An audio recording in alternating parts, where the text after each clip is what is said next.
the morale of a company. And it's frightening how quickly the morale of a company can be destroyed if you have the wrong person at the top. Mm-hmm. But vice versa, if you have the right person at the top, you know, everything sort of stems from that person. And if that person is always looking for the best in people, is praising people, is genuinely caring about every single person in their company, then just like a flower flourishes when it's watered, people flourish when they're praised. And if even the faintest criticism can be so damaging, especially if it comes from the person who's running the company. Mm-hmm. If you want to take some advice from me, develop your own style. Look at people that impress you. Look at great leaders. And there's been fantastic people here today. Look at them. Learn a little bit about them. Don't mimic them. I've seen people try to mimic Michael O'Leary. Impossible. He is unique. Thank God he is unique. But the truth is, and you'll all know this, when you come under pressure, and in life and in business, you will come under pressure, you will revert to your natural style. It doesn't matter how good you think you are. If you develop a style that is mimicked, that's based on somebody else, you're not going to be able to use that when you come under pressure. So don't do it. Learn from people. Watch what people do well. Watch what people do badly. Learn from people's mistakes. Learn from your own mistakes. Develop something that you're comfortable with. Or your team, or even for yourself. Firstly, culture, and this is, I suppose, the largest and most important one.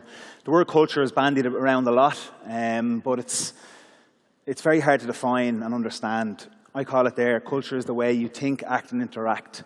Culture is the way your employees or a team walks the streets, interacts with each other, interacts with customers, public, shareholders, board of directors, whatever that is. That's what your culture is. It's not about the 3 words you put on your wall when you walk in the door of an organization. This is very much what Dublin GA have really went after the last number of years, is about the culture, about how we act, how we interact with the public, how we interact with each other. And Jim has led this, and what we call it is a performance culture. What that means is that from number 1 to number 30, be it 18 or 19 years of age as a young guy coming in, or if you're there 17 years, I think Stephen Cluxton's been there 17 or 18 years, everyone has the same voice. Everyone has the ability to speak out, to contribute, to give their insights in the huddle, but also on the pitch as well. It's an environment. When I started, I was 24 making my debut, and I would have felt that the environment was tough for me to get in. Like I was always proving myself, always trying to find the angle, always trying to get there, and it took me a long time to get there. When you look at the Dublin team, and now Jim Gavin has this environment where Con O'Callaghan come in, or Brian Howard, who came in this year and went on to win an All-Star. These individuals that are new to the system, but it's like they're there for years. They can really come in and express themselves. So I think that's a really important piece to performance culture. This video is just 1 minute long.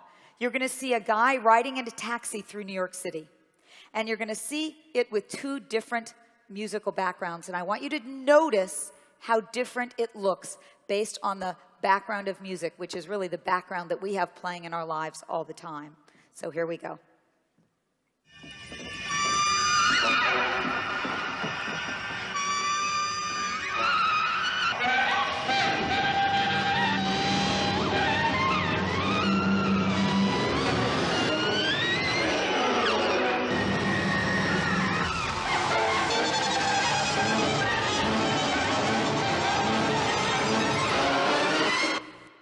Okay, so now you're going to see the same scene, different music.